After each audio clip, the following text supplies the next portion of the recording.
नमस्कार दोस्तों, स्वागत है आपका आज की वीडियो में। जैसा कि हम लोग चर्चा कर रहे थे अपना एनसीईआरटी क्लास 5th की, जो कि ईवीएस की है। इसमें हम लोगों ने पहले चैप्टर से लेके धीरे धीरे करते करते चैप्टर नंबर 7 तक कंप्लीट कर लिया था। आज इस वीडियो में बात करेंगे चैप्टर नंबर 8 का, जो कि है मच्छरों की दावत। ठीक है, तो चलिए शुरुआत करते हैं। लेकिन शुरुआत करने से पहले जिन लोगों ने पहले की वीडियो नहीं देखी है, कृपया वो करके प्लेलिस्ट जाके चेक कर सकते हैं। उसमें सारी की सारी वीडियो आपको बिल्कुल फ्री में मिल जाएगी, जो कि क्लास 3rd, क्लास 4th और क्लास 5th की जो अब तक की वीडियो हो गई वो सारी की सारी उसमें अवेलेबल है, तो आप वहाँ से जाके देख सकते हैं। ठीक है, बिल्कुल बेसिक से पढ़ा रहा हूँ। जो लोग सीटेट की पहली बार भी स्टार्टिंग कर रहे हैं उनके लिए बहुत अच्छा रहेगा। तो चलिए स्टार्ट करते हैं अपना चैप्टर नंबर 8। तो ये रहा अपना चैप्टर नंबर 8, जो कि है मच्छरों की दावत। इसमें मच्छरों की दावत से लग जा रहा है कि मच्छरों के बारे में बात किया गया है। ठीक है, तो इसमें एक एक करके सारी चीज़ों को देखेंगे जो अपने लिए अपने एग्ज़ाम के लिए इम्पोर्टेंट होगा। ठीक है, तो चलिए यहाँ पे एक पॉइंट है, वहाँ से समझते हैं। ठीक है, मलेरिया की जांच। आज रजत बहुत दिनों के बाद स्कूल आया है। सभी बच्चे उसे घेर कर खड़े हो गए। आरती ने पूछा, अब तुम कैसे हो? ठीक हूँ, रजत ने धीरे से जवाब दिया।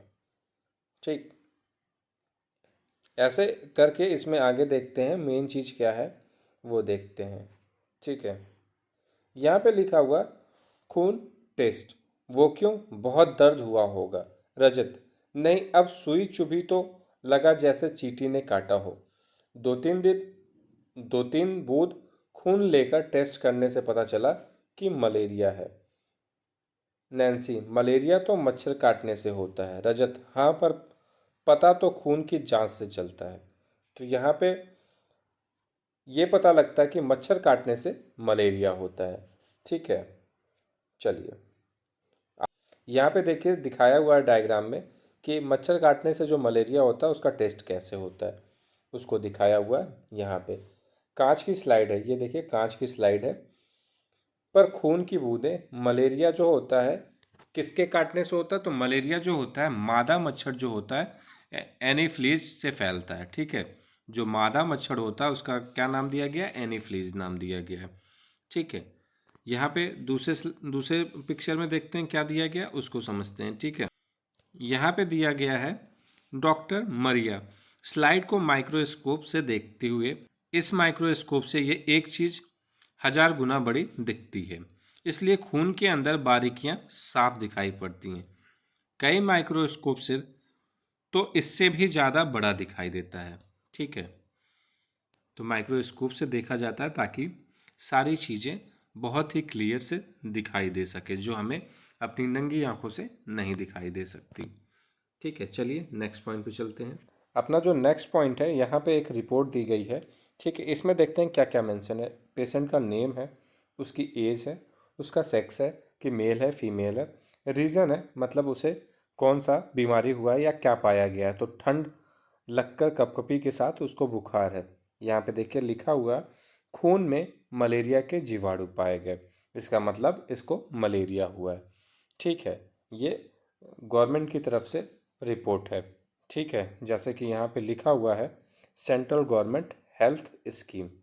ठीक है, तो चलिए ऐसे रिपोर्ट मिलती हुई है और यहाँ पे डेट भी लिखा हुआ है इसका कि ये किस डेट को चेक कराया गया था। 18/8/2007 का है। चलिए यहाँ पे एक हाईलाइटेड पॉइंट है, उसको समझते हैं। मलेरिया की दवाई के बारे में पढ़ते हैं। मलेरिया की दवाई बहुत पुराने समय से किसके पेड़ से? तो सिकोना के पेड़ की छाल से बनाई जाती है। ये क्वेश्चन सीटेट में बार बार पूछता है कि मलेरिया की दवाई किसके पेड़ के छाल से बनाई जाती है? तो सिनकोना के पेड़ से बनाई जाती है। उसके जो छाल होती है उससे बनाई जाती है।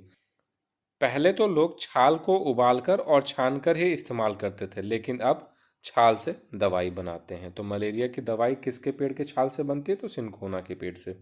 ठीक है, चलिए नेक्स्ट। अपना नेक्स्ट पॉइंट है अनीमिया क्या है।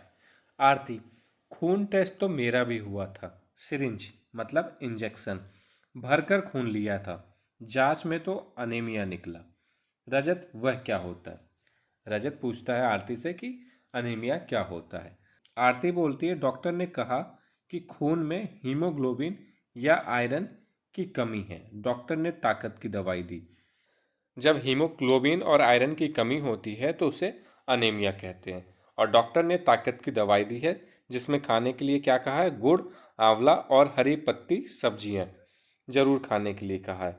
यह भी बताया कि इसमें आयरन यानी लोहा होता है। सीटेट में क्वेश्चन पूछता है कि हीमोग्लोबिन की अगर कमी है या आयरन की कमी है तो कई ऑप्शन दे देगा कि क्या खाने से सही होगा। तो इसमें एक ऑप्शन ये दे देगा, गुड़, आंवला, पत्तेदार सब्जियां। ठीक है, हरे पत्तेदार सब्जियां। तो ये वाला ऑप्शन सही हो जाएगा। ठीक है, अनेमिया किस वजह से होता है? तो खून की कमी की वजह से होता है, हीमोग्लोबिन और आयरन की कमी की वजह से होता है। चलिए एक नेक्स्ट पॉइंट पे चलते हैं, जो कि है शिक्षक संकेत। खून की रिपोर्ट लाके कक्षा में चर्चा करवाई जा सकती है। जैसा कि अभी मैंने पहले ही बताया था आपको कि इसमें बच्चों को ये बताया जा सकता है कि खून की रिपोर्ट में क्या क्या मेंशन हो सकता है। पहले तो जहाँ से टेस्ट करवाएंगे वो उसका नाम रहेगा, पेशेंट नेम रहेगा, उसकी एज रहेगी, फिर सेक्स रहेगा कि मेल है कि फीमेल है, फिर वजह रहेगा कि उसको क्या बीमारी है, क्या प्रॉब्लम निकल के आई है। ठीक है, फिर यहाँ पे डेट है, किस डेट को सैंपल लिया गया था। ठीक, पैथोलॉजिस्ट का यहाँ पे सिग्नेचर रहेगा और उसकी स्टैम्प भी रहेगा। तो ये चीज़ें बच्चों को बताई जा सकती है इस रिपोर्ट के माध्यम से। ठीक है, तो बच्चों को रिपोर्ट के बारे में भी जानकारी प्राप्त हो जाएगी। चलिए यहाँ पे एक पॉइंट है, उसको समझते हैं। दिल्ली के स्कूलों में अनीमिया के कारण परेशानी। 17 नवंबर 2007 दिल्ली नगर निगम के बहुत से स्कूलों में हजारों बच्चे अनीमिया का शिकार हुए। इससे बच्चों की शारीरिक और दिमागी तंदुरुस्ती पर असर होता है। इस कारण बच्चे ठीक से बढ़ नहीं पाते और उनमें फुर्ती भी कम हो जाती है। कुछ पढ़ाया जाता है उसे समझने में भी परेशानी होती है। आजकल इन स्कूलों में बच्चों के हेल्थ कार्ड बन रहे हैं और उनकी जांच भी चल रही है। अनीमिक बच्चों को आयरन की दवाई दी जा रही है। ठीक है, क्योंकि जो दिल्ली स्कूल है वहाँ पे अनीमिया के कई बच्चे मिले हैं। ठीक है, इस वजह से उनके जो हेल्थ कार्ड बनवाए जा रहे हैं स्कूलों में और उनको आयरन की दवाई भी दी जा रही है। ठीक है, और वजह तो बता दी है कि उनको कमजोरी हो रही है और फुर्ती शरीर में कम हो रही है। ये सारी चीज़ें इसमें बता दी गई है। ठीक है, यहाँ पे फिर से एक वही रिपोर्ट दी गई है। ठीक है, इसमें वजह क्या पाया गया है? तो इसमें वजह जो है पाया गया है आपका अनीमिया। ठीक है, और हीमोग्लोबिन कितना है? तो 8 ग्राम है, जबकि ये कितना होना चाहिए? 12 से 16 ग्राम। तो ये सारी चीज़ें हैं। ठीक है, यहाँ पे देखिए आरती के 2 टेस्ट हुए हैं। एक टेस्ट हुआ 20/6/2007 में और एक टेस्ट हुआ 15/9/2007 में। ठीक है, आरती को क्या था? आरती को अनीमिया हुआ था तो उसका टेस्ट हुआ था।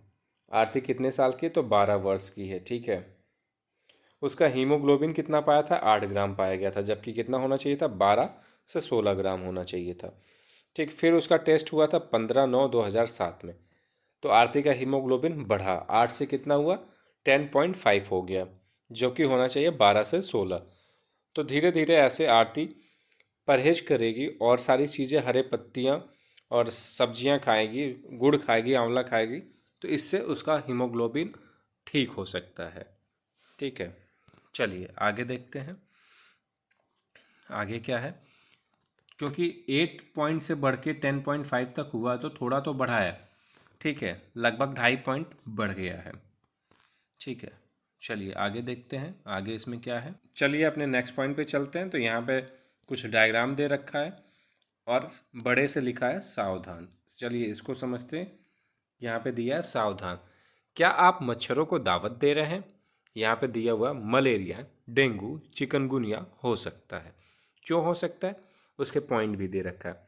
आसपास पानी इकट्ठा जमा ना होने दें, गड्ढों को भर दें। जो आसपास गड्ढा हो या कहीं कोई पानी इकट्ठा हो तो उसको पानी इकट्ठा ना होने दो, और अगर गड्ढा हो तो उस गड्ढे को भर दें।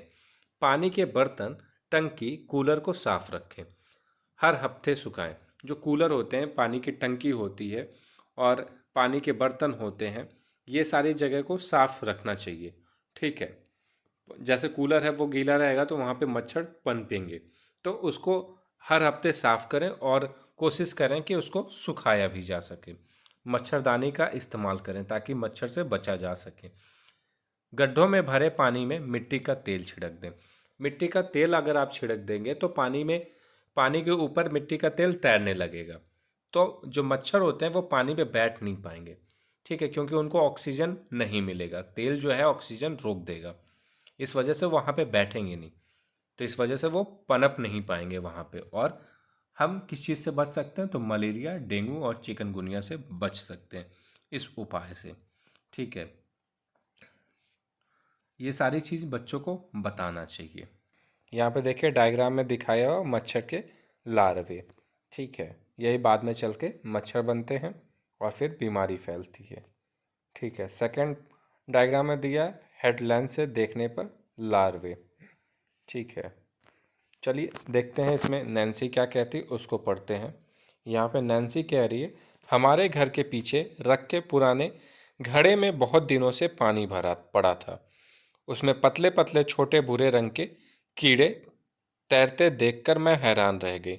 मम्मी ने बताया कि मच्छर पानी में अंडे देते हैं, उन्हीं से ये निकलते हैं, इन्हें लार्वे कहते हैं। मच्छर जो होते हैं पानी के अंदर अंडे देते हैं, ठीक है। ये जो भूरे भूरे करके हैं लार्वे, ये मच्छर के एक तरीके से अंडे ही हैं, ठीक है।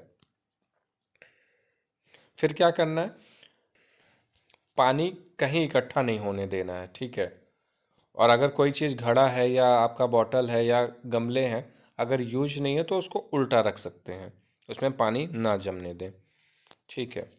फिर यहाँ पे है कि मक्खियों से भी बीमारी होती है, और किस चीज़ की बीमारी होती है, तो पेट की बीमारी होती है, ठीक है। तो ये सारी चीज़ें इसमें दी गई है, मच्छर से क्या होता है, मक्खी से क्या होता है। चलिए यहाँ पे अब देख लेते हैं शिक्षक संकेत क्या है, उसको समझते हैं। शिक्षक संकेत दिया है, मक्खियों से कैसे और कौन सी बीमारी फैलती है, इस बारे में चर्चा करवाई जा सकती है। अखबार के किसी समाचार या रिपोर्ट का इस्तेमाल भी किया जा सकता है, ठीक है। तो कह रहा मक्खियों से कैसे बीमारी होती है, ठीक है, क्या बीमारी होती है, इस बारे में बच्चों से चर्चा करवाई जा सकती है, और अखबार का समाचार रिपोर्ट का इस्तेमाल भी किया जा सकता है, ठीक है।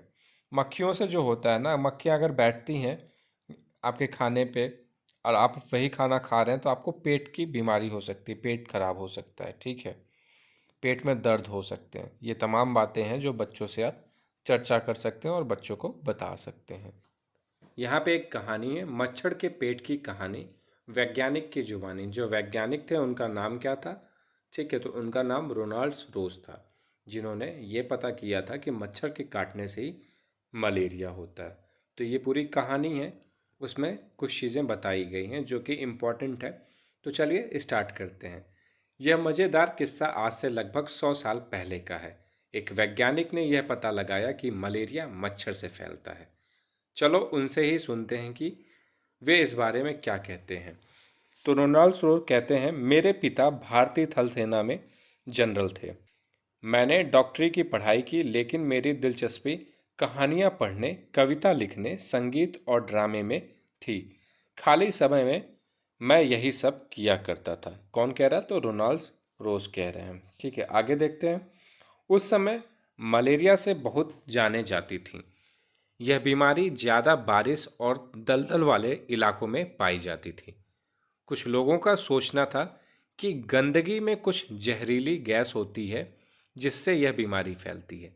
एक डॉक्टर ने मलेरिया के मरीज के खून में माइक्रोस्कोप से बहुत छोटे छोटे बारीकी जीवाणु देखे थे, लेकिन यह समझ में नहीं आ रहा था कि ये जीवाणु खून में कैसे पहुंचे होंगे, ठीक है।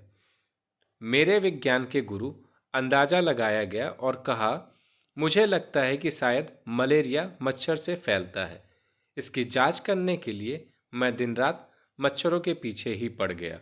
हम एक एक मच्छर के पीछे बोतल लेके दौड़ते थे, ठीक है। तो ये तमाम कहानी बताई गई है, ठीक है। इसको पूरा पढ़ने की ज़रूरत नहीं है, मेन मेन पॉइंट इसके पढ़ लेते हैं और देखते हैं इसमें क्या दिया गया है, ठीक है। यहाँ पे लिखा हुआ, एक दिन किस्मत मेहरबान हो गई। हमने कुछ मच्छर पकड़े जो देखने में थोड़े अलग थे। इनका रंग भूरा और पंख छींटेदार थे, ठीक है। उनमें से एक मच्छरी के पेट में देखते देखते कुछ काला काला सा दिखा। गौर करने पर पता चला कि वे छोटे छोटे जीवाणु बिल्कुल वैसे ही थे जैसे हमने मलेरिया के मरीजों के खून में देखे थे। उसी से हमें यह सबूत मिल पाया कि मच्छर से ही मलेरिया फैलता है। रोनाल्ड्स रो दिसंबर 1902 में चिकित्सा के क्षेत्र में बहुत बड़ा पुरस्कार मिला। नोबल पुरस्कार 1905 में मरते हुए भी वह कह गए थे, कुछ ढूंढ लूंगा, नया ढूंढ लूंगा। तो रोनाल्ड्स रो को 1902 में चिकित्सा के क्षेत्र में बहुत बड़ा पुरस्कार मिला, जो पुरस्कार था नोबल पुरस्कार। ठीक है। और वो मरते मरते ये कह रहे थे, कुछ ढूंढ लूंगा, नया ढूंढ लूंगा।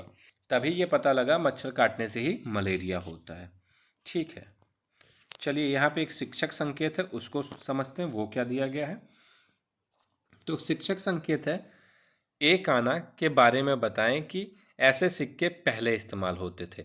रोनाल्ड्स रो की कहानी से बच्चों को वैज्ञानिक प्रक्रिया के बारे में बातचीत करने के लिए प्रोत्साहित करें। वैज्ञानिक खोज ही यह कहानी बताती है कि सिकंदराबाद के एक मामूली अस्पताल में कई प्रयासों से कुछ कामयाब और कुछ नहीं भी कैसे अद्भुत जानकारी दुनिया को मिली। इसी तरह बीमारियों के इलाज के बारे में और कहानियां भी इकट्ठी करके चर्चा करवाई जा सकती है। तो बच्चों को बताएं, अभी जैसे रुपया पैसा चल रहा है वैसे आना चलता था। ये सारी चीज़ें बच्चों को बताई जा सकती है। ठीक है। रोनाल्ड्स रो जैसे खोजे थे सारी चीज़, उसमें से कुछ चीज़ें सही निकली, कुछ प्रयास उनके नहीं हो पाए, नहीं कुछ उसमें मिला। तो इस तरीके की सारी चीज़ें जो होती हैं वो बच्चों से बताएं, उनके साथ इस पे चर्चा करवाएं। ठीक है।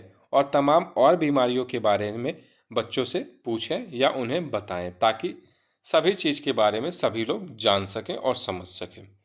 चलिए नेक्स्ट पॉइंट पे चलते हैं। लास्ट पॉइंट में बस इतना ही था। ठीक है, कि कई प्रयास करने चाहिए। ऐसा नहीं कि आप एक बार किसी चीज़ का प्रयास कर रहे हैं, अगर आपको सफलता ना मिल रही हो तो आप प्रयास करना ही छोड़ दें। नहीं, आपको कई बार प्रयास करने चाहिए जब तक आपको आपकी सफलता ना मिल जाए। ठीक है, तो लास्ट पॉइंट में बस इतना ही। अब मिलेंगे आपसे नेक्स्ट वीडियो में नेक्स्ट चैप्टर के साथ। उम्मीद है आपको सारी चीज़ें समझ में आ रही होगी। अगर ये आपको वीडियो अच्छी लगी हो तो लाइक करें, शेयर करें, कमेंट करें और चैनल को सब्सक्राइब करना ना भूलें। Thank you.